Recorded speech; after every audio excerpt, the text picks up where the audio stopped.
You want to open your heart. You want to trust again. You want to feel safe loving and being loved. But something inside you pulls back. Not loudly. Not with fireworks. But with hesitation. With silence. With a quiet fear that says, don't get too close. Not again. You tell yourself you're just being cautious. You tell yourself you're still healing. You tell yourself you're waiting for the right person, the right time, the right feeling. But deep down, you know, there's something blocking you. Something invisible but heavy. Something that says, if I open up, I'll lose control. If I love fully, I'll get hurt again. If they see all of me, they'll leave. And so, you stay guarded.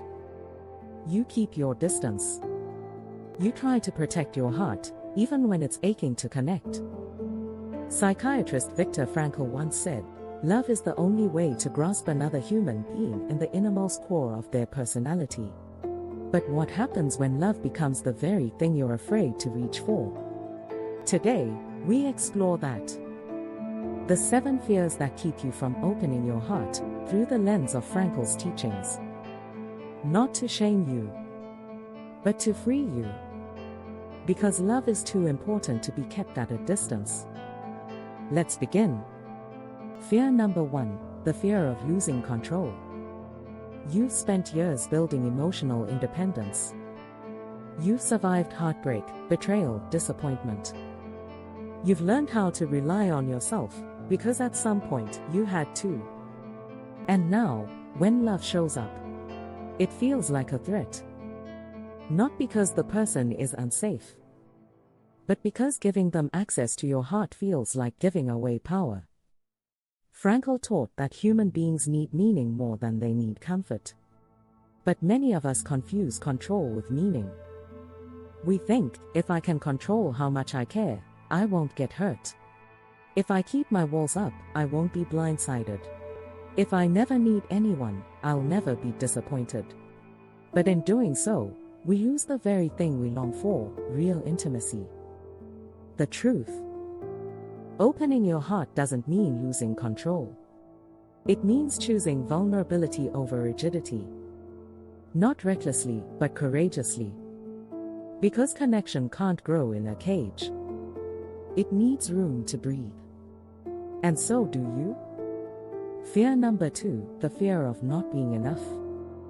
Maybe you're not afraid of love.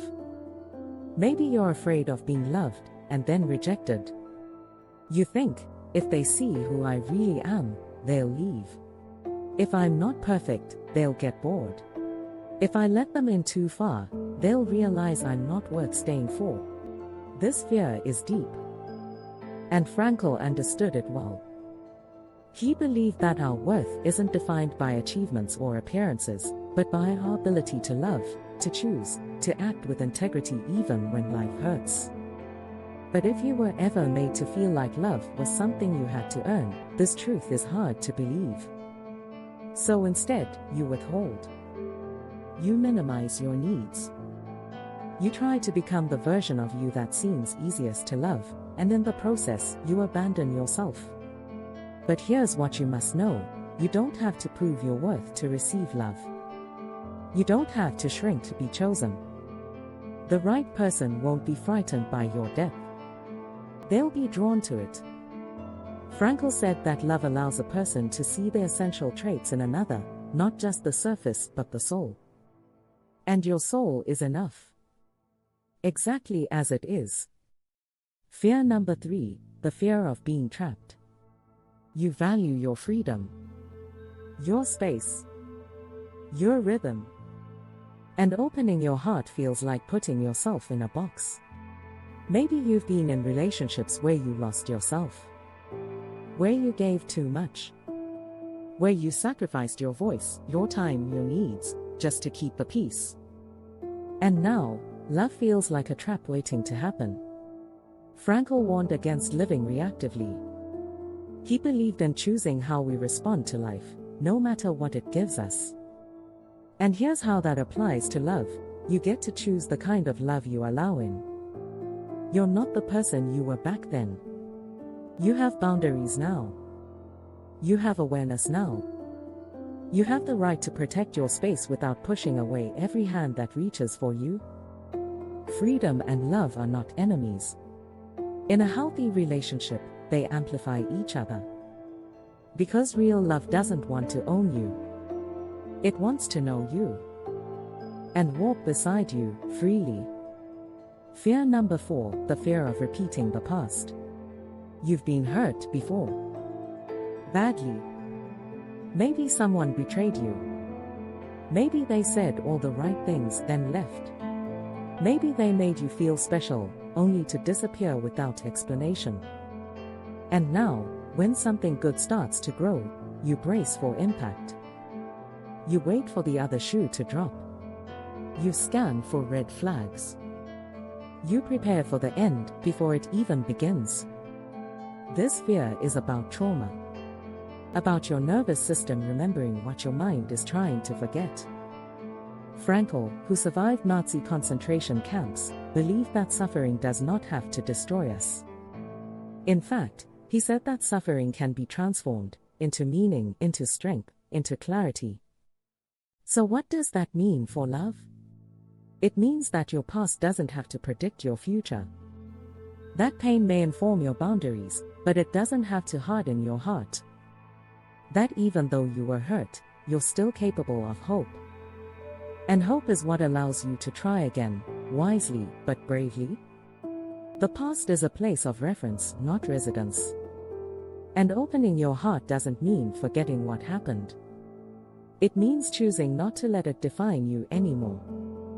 Fear number 5, the fear of being seen too deeply.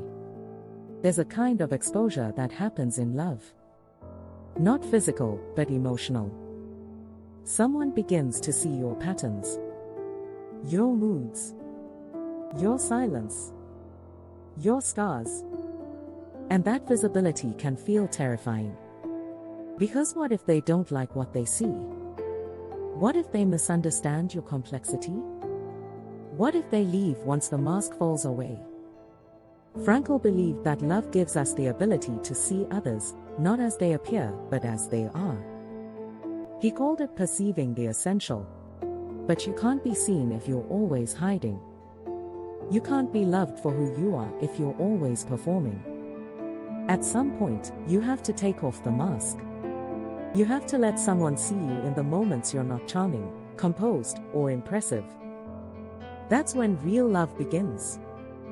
Not in the perfection, but in the permission to be fully human and still fully worthy. Fear number 6, the fear that love will distract you from your purpose. Some of us, especially those on a healing path, fear that love will pull us off course. We think, I need to stay focused. I'll lose myself in a relationship. I can't afford to get distracted by emotions right now. Frankl's entire philosophy centers on one word: meaning. He taught that love is not a distraction from purpose, it is one of the most meaningful purposes there is. But we forget that. We live in a culture that glamorizes hustle and independence. That treats relationships as luxuries instead of emotional ecosystems. And so, we convince ourselves that love is a side quest. That our healing, our work, our growth must happen alone. But the truth is, some healing only happens in connection. Some growth only begins when someone else mirrors us back to ourselves. And some truths can only be learned when your heart is held by another, gently. Love doesn't always get in the way of your purpose. Sometimes it reveals it. Fear number 7, the fear that it's too late for you. This one is quiet, but it's powerful. It's the belief that love was possible once, but not anymore. That maybe you missed your moment. That maybe you're too complicated, too guarded, too late. Frankl would disagree. He believed that every moment is meaningful, regardless of your past. That the future is not bound by your suffering, but by your willingness to choose what comes next. You are not too much. You are not too late. You are not too broken. You are becoming. And every step toward opening your heart, no matter how small, is a victory. Every time you soften instead of shut down, you're winning. Every time you stay when fear tells you to run, you're growing. Every time you give love a chance, you're changing the narrative. Because love doesn't need you to be perfect. It just needs you to be present. And the only thing keeping you from it might be fear dressed as self-protection. Closing. So, what do you do with these fears? You see them. You name them. You sit with them, without letting them decide for you. Viktor Frankl said, between stimulus and response, there is a space. In that space is our power to choose our response. In our response lies our growth and our freedom. That space is where you pause before pushing someone away. It's where you breathe before saying, I'm fine, when you're not. It's where you choose to speak instead of shut down.